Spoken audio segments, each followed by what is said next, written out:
Basic grammar. आज class 10th, class 12th या general English या सीबीएसई पैटर्न या आईसीई पैटर्न के लिए बेसिक ग्रामर में हम आपके सामने लेकर आए एक्टिव और पैसिव वॉइस। ये ट्रांसफॉर्मेशन के अंतर्गत कहाँ आता है? एक्टिव और पैसिव वॉइस कहते किसे हैं? जब आप क्लास 12th में जाओगे यूपी बोर्ड में तो ये ट्रांसफॉर्मेशन में आएगा। और एक्टिव और पैसिव वॉइस यूपी बोर्ड में भी होता है, सीबीएसई बोर्ड में भी होता है, आईसीई बोर्ड में होता है और तमाम जनरल इंग्लिश में होता है, तमाम कंपटीशन में ये पाया जाता है। तो बेसिक ग्रामर की शुरुआत पार्ट 3 है, एक्टिव एंड पैसिव वॉइस है। तो एक्टिव और पैसिव वॉइस कहते किसे हैं? एक्टिव से पैसिव वॉइस बनाने के नियम क्या है, इसका रूल्स क्या है, इसका आधार क्या है, इसका बेस क्या है। तो एक्टिव से पैसिव वॉइस बनाने का नियम, अगर हम इसको सही तरीके से डिफाइन जान जाते हैं, परिभाषा जान जाते हैं, तो उसके सारे रूल्स हमारे समझ में आ जाते हैं। क्योंकि एक्टिव और पैसिव वॉइस कहते किसे हैं, आखिर एक्टिव और पैसिव वॉइस है क्या, what is active and passive voice, what is define of active and passive voice. तो हम एक्टिव और पैसिव वॉइस को बताने की कोशिश करें। जो इसकी डिफाइन है, the sentence will be change not change into meaning. यानी एक्टिव से पैसिव वॉइस जब बनाएंगे तो इस परिभाषा को अपने माइंड में, इस डिफाइन को अपने माइंड में हम रखेंगे कि डिफाइन कह रही है the sentence will be change not change into meaning. यानी अब आते हैं परिभाषा में यूपी बोर्ड के लिए। वाक्य तो बदल जाएंगे लेकिन अर्थ में कोई बदलाव नहीं होगा।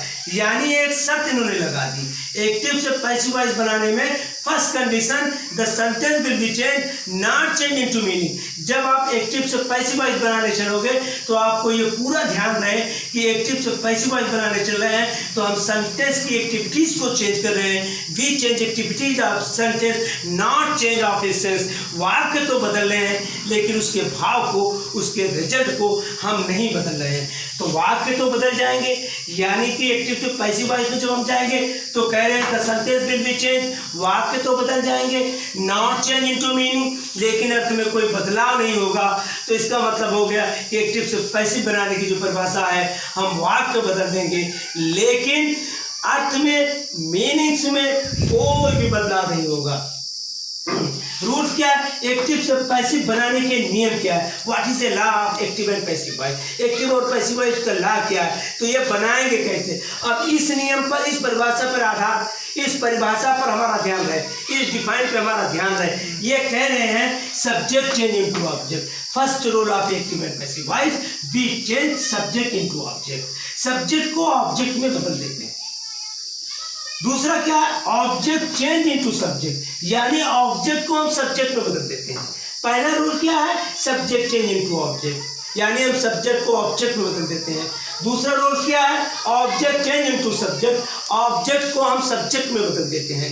तीसरा रूल क्या है? Use third part of the verb, यानी उस वर्ब की थर्ड फॉर्म का प्रयोग करते हैं। जैसे write, wrote, written, help, help, help. तो पता है चला कि ये तीसरा रूल होता है use third part of the verb, यानी हम वर्ब की थर्ड पार्ट का प्रयोग करते हैं। किसमें करते हैं? एक्टिव से पैसिव वॉइस में। और चौथा रूल क्या है? यूज ऑफ बाय ऑब्जेक्ट, यानी बाय का प्रयोग करेंगे तो उसके बाद ऑब्जेक्ट का प्रयोग करेंगे। तो ये नियम हो गया एक्टिव से पैसिव वॉइस बनाने के नियम। Subject change into object, subject को ऑब्जेक्ट में बदलते हैं। Object change into subject, object को सब्जेक्ट में बदलते हैं। Use third part of the verb, verb का थर्ड पार्ट का प्रयोग करते हैं। यूज ऑफ बाय, और बाय का प्रयोग करते हैं। अब हम आपको अभी बताएंगे कि सब्जेक्ट किसे कहते हैं, ऑब्जेक्ट किसे कहते हैं, वर्ब क्या है और बाय का प्रयोग क्या है। वीडियो को देखते रहना। सब्जेक्ट और ऑब्जेक्ट और वर्ब तथा बाय के बारे में आपको बता रहे हैं। सब्जेक्ट, मैंने आपको बताया था सब्जेक्ट चेंज इनटू ऑब्जेक्ट, तो आपको जानना पड़ेगा सब्जेक्ट क्या है जो हम ऑब्जेक्ट में चेंज करेंगे, ऑब्जेक्ट क्या है जो सब्जेक्ट में चेंज करेंगे, वर्ब की थर्ड पार्ट का प्रयोग हम कैसे करेंगे, और बाय क्या है और बाय का प्रयोग कब करेंगे। तो एक एग्जांपल आपको बताएंगे। अभी हम आपको समझाने की कोशिश कर रहे हैं, फिर सीरीज बाय सीरीज आपको बताएंगे। तो सब्जेक्ट नाउन और प्रोनाउन होता है, यानी अब यह ध्यान कर लीजिए, अपने माइंड में रख लीजिए कि नाउन और प्रोनाउन ही सब्जेक्ट होता है। नाउन और प्रोनाउन ही सब्जेक्ट होता है। जब नाउन और प्रोनाउन सब्जेक्ट होता है तो नाउन को आप अच्छी तरह जानते हो, नेमिंग वर्ड। नाउन को आप अच्छी तरह जानते हो, नेमिंग वर्ड। दुनिया में जितने भी नाम है सब नाउन है। और प्रोनाउन को आप अच्छी तरह जानते हो कि प्लेस ऑफ नाउन, जो नाउन के बदले में बोला जाए, चेंज ऑफ नाउन, यानी नाउन के स्थान पर जो बोला जाए। तो पता चला सब्जेक्ट नाउन और प्रोनाउन होता है। तो सब्जेक्ट यानी नाउन और प्रोनाउन को किस में चेंज करेंगे? ऑब्जेक्ट में चेंज करेंगे, नाउन और प्रोनाउन को। जब कोई चीज आपस में समानता होगी तब उसी को बदला जाता है। जब किसी चीज में समानता नहीं पाई जाती है तो इस संसार का रूल से वो बदला नहीं जाता है। तो यह सब्जेक्ट को ऑब्जेक्ट में बदलेंगे, यानी नाउन और प्रोनाउन को नाउन और प्रोनाउन में चेंज कर देंगे, फिर नाउन और प्रोनाउन को नाउन और प्रोनाउन में चेंज कर देंगे। अभी एक एग्जांपल देंगे आपको कि नाउन और प्रोनाउन कहते किसे हैं और उसकी जगह क्या होती है। फिर आते हैं वर्ब। वर्ब क्या है? वर्ब का मतलब होता है एक्शन, काम करना, यानी काम करने को वर्ब कहते हैं। वर्ब 4 प्रकार के होते हैं, एक ट्रांजिटिव वर्ब होता है, एक इंट्रांजिटिव वर्ब होता है, हेल्पिंग वर्ब और मॉडल वर्ब होता है। तो ये वर्ब की 3rd पार्ट का प्रयोग होता है, 1st पार्ट, 2nd पार्ट और 3rd पार्ट। आप 9 और 10th के स्टूडेंट हो, you are better understand what is a 3rd form. आप अच्छी तरह जानते हो 3rd फॉर्म क्या होता है, जैसे कॉल, कॉल्ड, कॉल्ड। तो इसमें वर्ब की 3rd पार्ट का प्रयोग होगा, हेल्प, फ्लोन, कट, रिटेन। तो पता चला वर्ब की 3rd पार्ट का प्रयोग होगा। बाय का प्रयोग कब होगा? बाय का प्रयोग उस सब्जेक्ट को जब ऑब्जेक्ट करेंगे तो उस ऑब्जेक्ट से पहले बाय का प्रयोग करेंगे। जैसे हम बाय हिम लिख देंगे, बाय हर लिख देंगे, बाय मोहन लिख देंगे, बाय रिया लिख देंगे, वाक्य के एकदम अंत में लिखेंगे। अब सब्जेक्ट और ऑब्जेक्ट है क्या, हम आपको दिखाने की कोशिश कर रहे हैं। जैसे यहाँ पे लिखा I write a letter, I subject है, राइट वर्ब है, ए लेटर ऑब्जेक्ट है, यानी ये प्रेजेंट इंडेफिनिट टेंस है।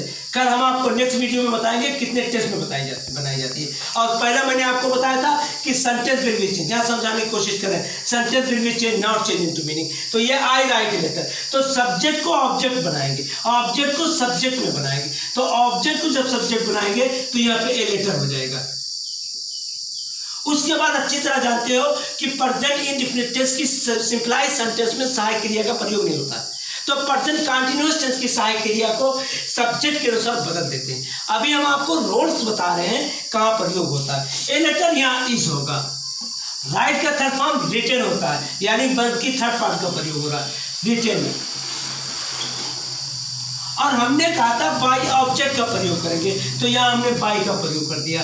और आई का ऑब्जेक्ट मी होता है। ये एग्जाम्पल मैंने आपको बताने की है कि चारों जो मैंने नियम बताए एक्टिव से पैसिव वॉइस के, उसका एक एग्जाम्पल दिया। और ये भी मैंने बताया sentence will be change not change into meaning. तो यहाँ पे मैंने बताया आई राइट ए लेटर, मैं एक पत्र लिखता हूं तो मैंने बताया था वाक्य तो बदल जाएंगे लेकिन अर्थ में कोई चेंजिंग नहीं होगा। सब्जेक्ट को ऑब्जेक्ट में और ऑब्जेक्ट को सब्जेक्ट में। ए लेटर किया, इस किया, वर्ब की 3rd फॉर्म रिटेन किया, और बाय का प्रयोग मैंने आपको बताया था, बाय किया, और ऑब्जेक्ट की ये जगह है, आई का ऑब्जेक्ट मी होता है।